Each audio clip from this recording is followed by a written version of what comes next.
2021, bueno, se completaron 13 años consecutivos de sequía en Chile. Hoy la mitad del país está bajo decreto de escasez hídrica, con registros, cifras que hablan, por ejemplo, la región metropolitana de Santiago logrando su quinto año más seco de lo que se tiene registro. Bueno, para conocer más detalles de este tema vamos a conversar con Alex Godoy, director del Centro de Investigación en Sustentabilidad de la Universidad del Desarrollo. Alex, ¿qué tal? ¿Cómo está? Buenos días.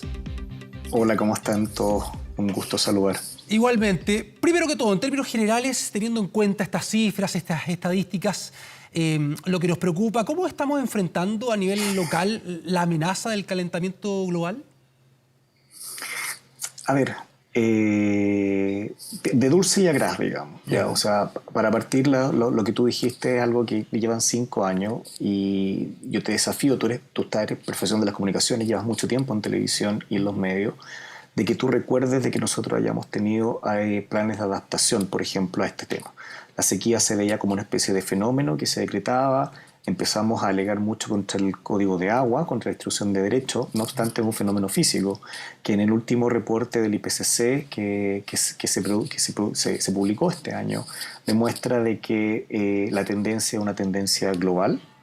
Los mapas para Chile en el Atlas de Riesgo Climático, tanto nacional como el que produce el Panel Intergubernamental para el Cambio Climático, reflejan de que esta sequía no solamente se incrementa, sino que se extiende, incluso con posibilidad de que se extienda a la 10ª región y hasta la Isla Grande de Chiloé.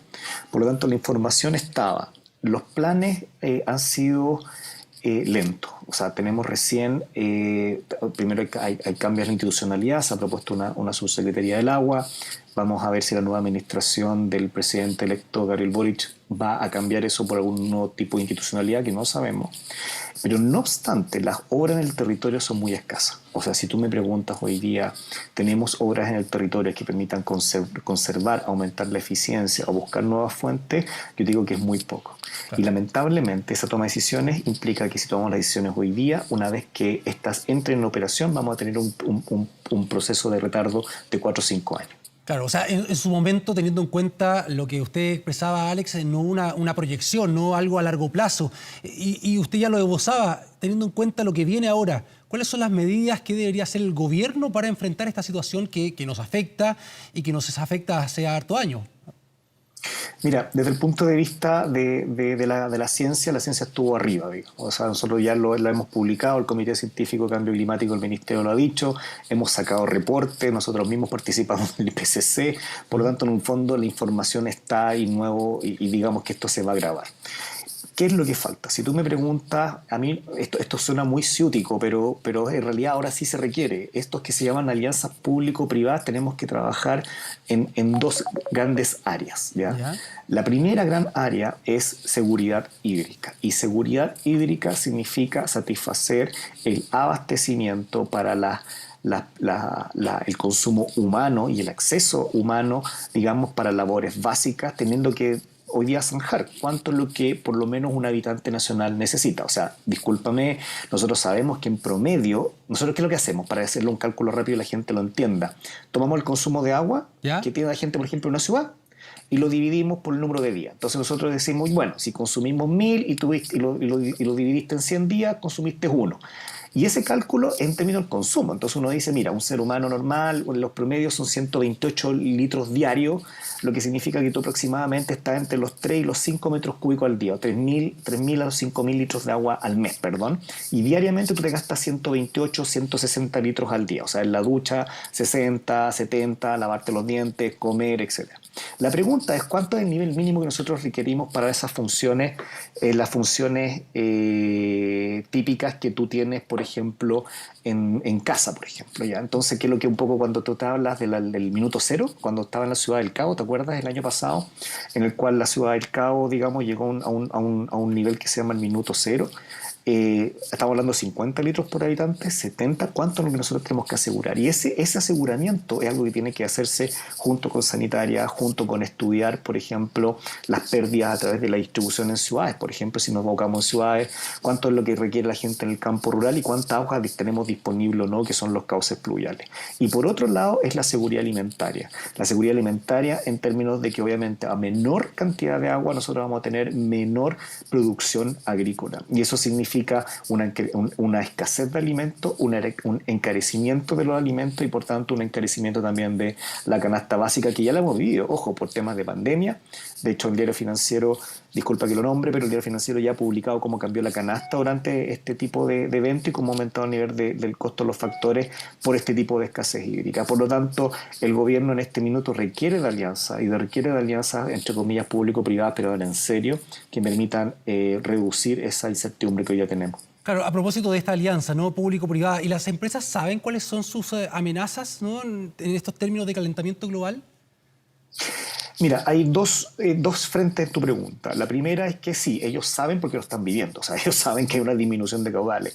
La pregunta es que si acaso las industrias tienen el personal con las capacidades y las habilidades para solucionar esto, yo no lo sé.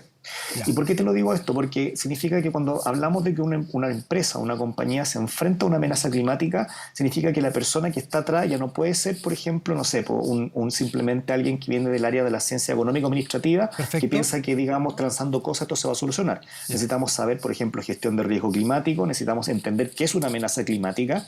Y para que lo entienda la gente, una amenaza climática es un evento como una ola de calor, una extrema temperatura como hoy día con 32 grados aquí en la capital, en Santiago, te va a afectar y cuál va a ser el impacto y la pérdida económica que tú vas a tener.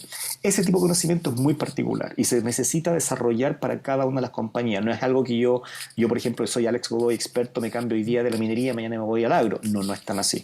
Son conocimientos muy específicos que tienen que desarrollarse. Entonces, por una parte, la industria lo sabe, porque sabe que esto está aumentando los costos, que tienes más conflictos con las comunidades en términos hídricos, teniendo problemas de sequía, como también problemas de inundación en lluvias extremas, en el cual tú tienes riesgo, por ejemplo, de deslizamiento de tierra, que puede ser un mineroducto, por ejemplo, o, por ejemplo, en el borde costero, que tienes mayor cantidad de oleaje y que los puertos pasan cerrados. Bueno, para eso tú requieres el desarrollo de capacidades, habilidades y equipos que trabajen con otras áreas de la organización. Y en ese contexto la empresa lo sabe, pero creo que en Chile nos falta todavía, estamos muy, muy lejos de tener las capacidades y habilidades que tampoco las vas a encontrar en los consultores porque lamentablemente no se desarrollan afuera. Tienen que desarrollarse dentro de las compañías. Claro, o sea, uno no ve que las empresas incluyan el riesgo climático, ¿no? Dentro de la proyección finalmente del trabajo que ellos realizan. Exacto, es como lo que tú has escuchado de finanzas sostenibles. Para tener una finanza sostenible, es decir, el dinero que vaya, por ejemplo, de un inversionista a una empresa que tenga bajo riesgo, significa que el valor del precio de la acción de esa compañía va a ser obviamente menos volátil a lo largo del tiempo. Entonces, lo que busca el inversionista es que tú logres desarrollar ciertos tipos de indicadores y obviamente planes para obviamente reducir el riesgo futuro. Claro. Pero ese empalme entre lo que buscan los inversionistas con lo que están presentando las compañías hoy día no se da. Entonces, en Chile estamos en un país en el cual estamos como el tuerto en el país de los ciegos es rey, digamos. En este minuto estamos en eso porque estamos recién transitando y estamos muy, muy lejos. Yo mismo dirijo un programa académico en términos de gestión de la sustentabilidad donde cada año tenemos más y más ingenieros que se están letrando. Ahora, la pregunta es cuánto este conocimiento también empieza a permear a las más altas capas de la toma de decisiones, que estamos hablando a las vicepresidencias, por ejemplo, de las compañías o a los directorios. Que ahí sí reina, digamos, a mi juicio, la ignorancia. Claro, que muchas veces, que la mayoría de las veces, no ven costo-beneficio nomás, ¿no? Y muchas veces en estas decisiones están en riesgo sus inversiones. Quizás no lo ven por ese lado. Alex, ¿cómo ha influido la pandemia en esto?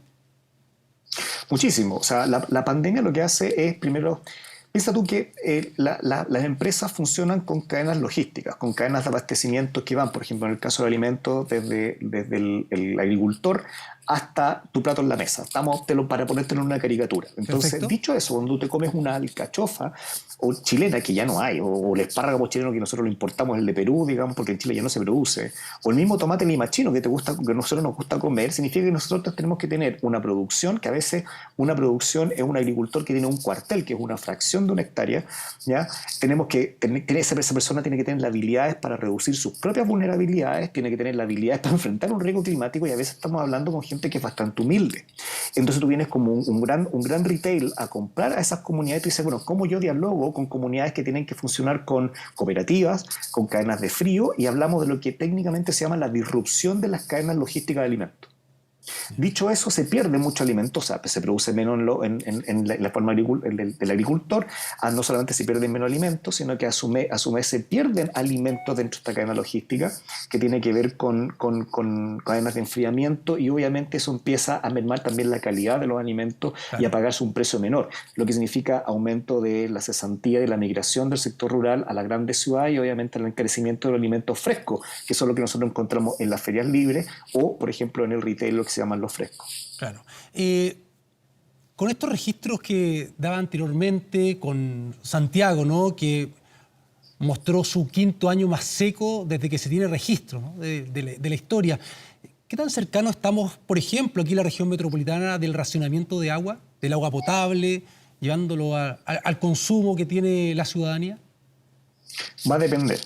Va a depender de cuánto vamos a aprovechar las capacidades, por ejemplo, de almacenamiento cuando caiga la lluvia, o sea, en el fondo cuando tengamos fenómenos de pluviometría, cómo lo vamos a tener que embalsar, y esto en ese sentido, digamos, ya las sanitarias están preocupadas por esto, y es cosa de ir al Cajón del Maipo y ver las obras que se están haciendo, pero la tendencia es una sola, o sea, si tú analizas la curva de temperatura en los últimos 20 años, ¿ya?, los últimos 5 años han sido los años más cálidos, entonces el hecho que sea el año más cálido significa que cuando cae una gota al suelo se evapore más rápidamente, lo que llamamos técnicamente evapotranspiración, y obviamente se seca el suelo más rápido. Entonces la eficiencia de que cuando cae una gota al suelo es porque dura menos. ¿No se te ha dado cuenta cuando se resquebrajan las plantas y uno tiene macetero? Esto es exactamente lo mismo. El agua tiene menos tiempo y obviamente se evapotranspira más rápidamente. Significa que en el fondo, si la tendencia es al alza de las temperaturas, cada vez esa velocidad